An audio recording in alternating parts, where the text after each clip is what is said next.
কেমন টাইম থেকে ইউজ করতাম, মানে রয়েছে 2 দিন সূর্য কাজে যেতে পারেনি, আমার শুয়ে দিয়ে দিয়েছি। আর পূজা এখানে শুয়ে রয়েছে। মেয়েটার মুখের দিকে তাকিয়ে তোমাকে ঠিক হতে হবে। সূর্য বলছিল একটা হেল্পিং হ্যান্ড রাখবে, কিন্তু সেটা তো সম্ভব না আমাদের পক্ষে। এগুলো ভেঙে গেছিলো, সব ভেঙে গেলো, এই কাজটা সব ভেঙে গেছিলো। এগুলো তোমাদেরকে ভিডিওতে দেখিয়েছিল, তো আই থিঙ্ক 1 মাস আগে রিপেয়ার হয়েছিল, 1-2 মাস। আর আমার তো যাও তোমরা জানোই আমি যেতে পারিনি, কেন কি সবই সিচুয়েশনটা তোমরাই জানো। তো চিন্তা কেন করছো ভাবি? গুড মর্নিং সকলকে। এখন প্রায় 7:30 বাজে, আর ওই বাড়ির থেকে জিনিস বেরিয়ে গেছে, মানে আমার শোকেসটা ড্রেসিং টেবিলটা আসবে, তাই আর কি। আমি তো কোনো কিছু করতে পারছি না সেইভাবে। আমি ভাত করলে সূর্য ডাল করছে, আমি ভাত বসালে সূর্য ভাত করে দিচ্ছে, এইভাবে রয়েছে 2 দিন সূর্য কাজে যেতে পারেনি আমার শরীরের জন্য। তাই আর কি একটু বিছানার উপরে রাখছিলাম, সূর্যকে বলবো একটু বাইরেটায় সমস্ত কিছু টেনে টেনে নিয়ে যেতে। আর মানি হচ্ছে ঘুমোচ্ছে, এই দেখো মানি সোনা ঘুমাচ্ছে। চকমক দিয়ে আসলাম, আর সূর্য এই সেখানে চা করেছে, মানে যতটুকু আর কি না করলেই নয়, এরকমভাবে ওই ধরে চা করেছে, একটু নিয়ে এসেছিলাম, এরকম এনার্জিটুকু রয়েছে। বাট একেবারে যে ক্যামেরাটা আমি এইভাবে ধরবো অতটুকু এনার্জি আমার মধ্যে নেই। তাও কষ্ট করে তাও বলতে ইচ্ছে করে না সূর্যকে এটা দাও ওটা দাও, উঠে গিয়ে নিতে হয়। এবার সূর্য বলছিল একটা হেল্পিং হ্যান্ড রাখবে, কিন্তু সেটা তো সম্ভব না আমাদের পক্ষে। একটা হেল্পিং হ্যান্ড রাখা মানে মান্থলি একটা ভালো টাকা দিতে হবে, ঘর মোছা, ঝাড় দেওয়া, বাসন মাজা, রান্নাটুকু না সূর্য করে নেবে। এবার দেখে রেন্টের বাড়িতে থেকে আবার হেল্পিং হ্যান্ড এতগুলো, এরকম একটা সিচুয়েশানে অনেকটা টাফ হয়ে যাবে। সূর্য চা করলে আমাকে বললো মুখটা ধুয়ে নাও ছটফট করে। ওরা ওই এলো বলে আমি ওই যতটুকু ওপরের জিনিসগুলো পেরেছি সরিয়ে রেখেছি। এখন সূর্য সমস্ত কিছু সরিয়ে সেট করবে। তো সূর্য বলে তুমি চাটা খাও, খেয়ে একটুখানি ফ্রি হ্যান্ড কিছু এক্সারসাইজ করতে পারলে করো বসে। আর মানুষজন তো ঘুমাচ্ছে। চলো, চাটা সকালবেলা খাই না, তবে এখন গলাটা কেমন খসখস করছে, নাকটাও খায়, মানে কেমন একটা হোসাচ্ছে। তখন সূর্যকেই বললাম একটুখানি কিছু ভালো করে আদা গোলমরিচ দিয়ে চাটা করো, চাটা খাই। চলো চাটা খাই আগে। সূর্য বেশ সমস্ত কিছু অ্যারেঞ্জ করে গুছিয়ে রেখে দিয়েছে, আর এই জায়গাটা ঝাড় দেওয়া হয়ে গেছে, আর বাইরেটা এইখানটায় ফ্রিজটাও রেখে দিয়েছে। মানিরও ব্রাশ হয়ে গেছে, মুখ ধুয়ে নিয়েছে। জয়েন্টে এত ব্যথা করছে না, মানে সারাক্ষণ। এটা কালকে রাত্রেবেলা সূর্য এনে দিয়েছে, এটা আমি কেমন টাইম থেকে ইউজ করতাম, মানে রাত্রেবেলা এনে দিয়েছে, এখনের মধ্যে অর্ধেক শেষ হয়ে গেছে। এত অসহ্য যন্ত্রণা করছে। সেই পুরোনো দিনে মানে কেমোর টাইমে যেরকম যন্ত্রণা করতো, সেই রকমভাবে যন্ত্রণাটা আমার বেড়েছে। তো এই জায়গাটা ছাড় দেওয়া হয়ে গেছে, সমস্ত কিছু গুছিয়ে সূর্য গেছে টোটোওয়ালা দাদার সাথে কথা বলতে, মানে টোটোওয়ালা দাদা চলে এসছে অনেকটা, আর নিয়ে আসতে গেছে। মানে এরকম খারাপ সময় কেউ থাকবে না পাশে, কেউ। তাই ভগবানকে বলি এরকম খারাপ সময় যেন আমার শত্রুরেরও না আসে। কী করবো, কিছু তো করার নেই।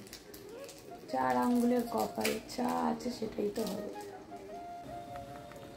তো সকালে উঠে রান্না বান্নার কাজ আমাকেই করতে হচ্ছে। এদিকে ডাল করে নিয়েছি আর ভাত করে নিয়েছি। আর পূজার শরীর খুবই খারাপ বলতে গেলে, কেন কি ওর ট্রেন জার্নি করে সবে এসছে। আর আমার তো যাও তোমরা জানোই আমি যেতে পারিনি, কেন কি সবই সিচুয়েশানটা তোমরাই জানো। তো এদিকে আমি বানিয়ে নিয়েছি ওর জন্য ডাল, আর এই পাট শাক দিয়ে ডাল এনেছিলাম। তো পাট শাক দিয়ে প্রেসার করে হালকা করে ডাল করেছি। আর মানির জন্য মানিও বলছিল, মানি অনেক দিন ধরে বলছে যে বেগুন ভাজা খাবো, বেগুন ভাজা করেছি। আর এখানে এই যে শাক কেটে রেখেছি, শাকটা ভাজতে হবে। আর ভাত হয়ে গেছে।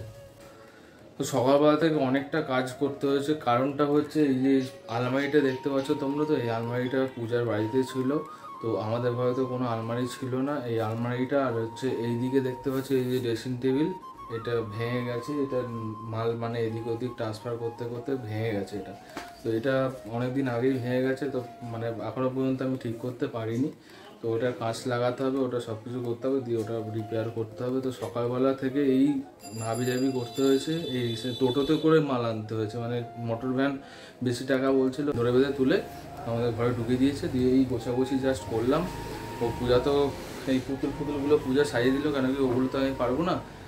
এগুলো দেখতে পাচ্ছ তোমরা, এগুলো আগে দেখোনি, এই ঘরের মধ্যে আনা হয়েছে। তো পূজার জামা কাপড় রাখার খুব অসুবিধা হচ্ছিল, কেন কি বারবার এদিক ওদিক, এই যে এইটুকুনি জায়গার মধ্যে আমাদের জামা কাপড় গোছানো, মানে ওর আমার মানে এই কটা 3টে রডের মধ্যে রাখা হচ্ছিল। তো এই 3টে রডের মধ্যে কি করে রাখা যাবে, তো ব্যাগের মধ্যে ঢুকিয়ে ঢুকিয়ে খাটের তলায় রাখছিল। তো ওটা আমি বললাম যে দেখো ওরমভাবে বারবার তোমাকে নিচু হয়ে কষ্ট করে ব্যাগ থেকে বার করতে হবে জামা কাপড়, তার থেকে ভালো বাড়ি থেকে আলমারিটা আনিয়ে নাও। তো এই কাঁচগুলো দেখছো, এইগুলো ভেঙে গেছিলো, সব ভেঙে গেছিলো, এই কাঁচটা সব ভেঙে গেছিলো। এগুলো রিপেয়ার করে আমাকে ওখান থেকে রিপেয়ার করে তারপরে টোটো করে আনাতে হয়েছে। তো আজকে সকালবেলা জাস্ট ঢুকেছে, এগুলো আমি সব গুছিয়ে গাছিয়ে নিয়েছি। আর পূজা শুধু এই উপরে পুতুলগুলো সারিয়ে দিয়েছে ছিল। তো আই থিঙ্ক 1 মাস আগে রিপেয়ার হয়েছিল, 1-2 মাস আগে রিপেয়ার করে আজকে নেওয়া হয়েছে। তো এইটা এখনও আমরা করাতে পারিনি, এটা যেমনটা আছে সেরকম থাক এখন আপাতত। তো ওইটা পরে আমাকে লোক ডেকে ওটা করাতে হবে। তো এখন এই পর্যন্ত সকালবেলা থেকে এই কাজবাজ করা হয়েছে। দিয়ে রান্না বান্না সেরকম আমি করতে পারিনি, শুধুমাত্র ওই কালকে রাত্রেবেলা পাট শাক এনে রেখেছিলাম, সেই পাট শাকটা করেছি। পাট শাক দিয়ে ডাল আর ভাত, শাকটা এখনও ভাজিনি, শাকটা ভাজা হয়নি, দেখি শাকটা একটু সময় করে ভেজে নেবো। আর পূজা এখানে দেখো তোমরা, পূজা এখানে বসে রয়েছে।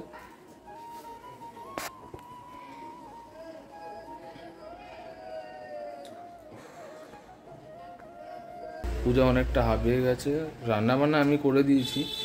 তো ওকে একটুখানি বোঝানোর চেষ্টা করছি, দেখো আপ অ্যান্ড ডাউন হবে, কিছু করার নেই, আমাদের এইভাবেই চলতে হবে, তুমি অত চিন্তা করো না। ওরমভাবে বসতে কোনো ভাবিন, বসতে হবে শোনা। মেয়েটার মুখের দিকে তাকিয়ে তোমাকে ঠিক হতে হবে, মেয়েটার মুখের দিকে তাকিয়ে তোমাকে ঠিক হতে হবে। শাকটা কীভাবে ভাজবো গো?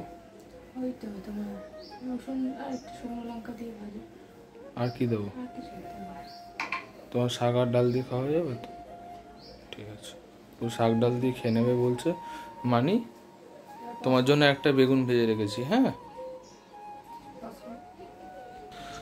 তো এই দেখো এখানে ফ্রিজটা এখানে রেখে দিয়েছি সকালবেলাতে, কেন কি ফ্রিজটা তো ঘরে রাখার জায়গা নেই। আর এই যে এই মানির জন্য একটা বেগুন ভেজে রেখেছি, আর এখানে এই যে প্রেসার করে ডাল করে দিয়েছি। আর এই যে শাকটা ভাজবো, পূজা বললো যে রসুন দিয়ে ভেজে নাও শাকটা, আলু টালু দেয় কিনা জানি না, ওকে জিজ্ঞাসা করে নিচ্ছি। কালকে রাতের এখানে ঘুগনি ছিল, ওগুলো তো ওকে দেবো না, সব ফেলে দেবো। আর এখানে ভাত করেছি হাঁড়িতে, সেইটুকুনি। চিন্তা কেন করছো ভাবি?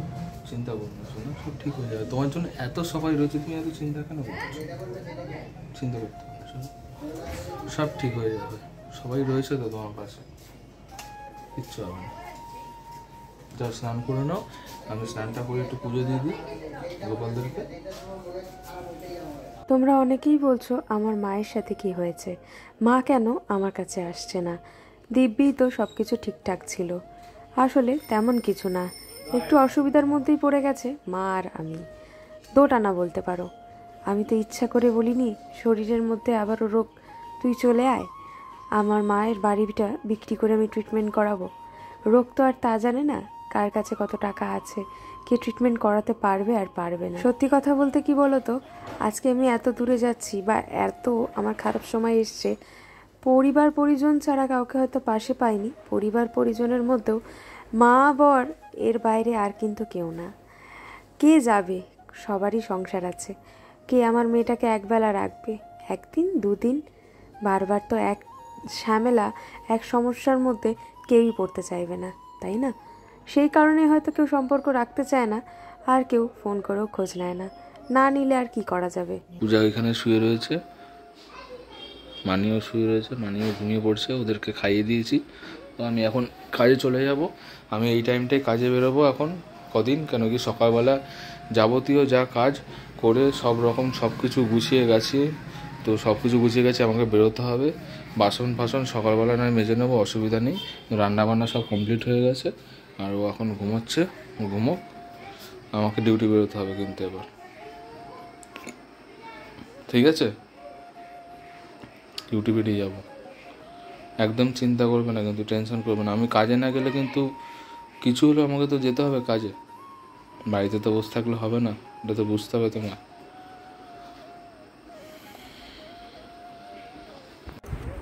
সূর্য চলে গেছে, আর এই খানিকক্ষণ আগে আমি ঘুম থেকে উঠলাম। দুপুরবেলা তো শুয়েছিলাম, ভালো লাগছিল না, চোখটা মাথা ব্যথা করছে এটা ওই। আর ঘুম থেকে উঠিয়েই মানিকে পড়তে বসালাম, চুল বেঁধে দিলাম, চুলটা বেঁধে দিলাম। আর ওকে ও এই ঘুম থেকে উঠলাম, এখন 6টা বাজে। আর সূর্য তো আমাকে খাইয়ে ঠাইয়ে, ও নিজেও খেয়ে দিয়ে পুজো আচরা দিয়ে সমস্ত কাজ কমপ্লিট করে ও বেরিয়ে গেছে। গা হাত পায়ে এত ব্যথা করছে না, বিভৎস যন্ত্রণা করছে। উলোলনটা খালি মাথার কাছে নিয়ে শুয়ে রয়েছে, খালি গায়ে পায়ে টুলছে। একটু ঘুমালাম, ঠিক লাগছে। এখন মানিকে উঠিয়ে চুল বেঁধে দিলাম, একটু পড়তে বসালাম। আর খিদে পাচ্ছে, নিজে খিদে পেলে না করতে ইচ্ছে করে না। কেউ যদি থাকে মানে বলে হ্যাঁ খিদে পাচ্ছে, ওগুলো খিদে পাচ্ছে না, একটু ম্যাগি করবো বা কিছু খেতেও ইচ্ছে করছে না, বানাতেও ইচ্ছে করছে না। সূর্য তো চলে গেছে, মানে সাহস দিয়ে মোচো হয়নি। চিন্তা করবে না, অসুবিধা হলে আমায় ফোন করবে। ওটা রাখো, তাড়াতাড়ি ঝপঝপ করে লেখো। ওটা উঠে যাচ্ছে।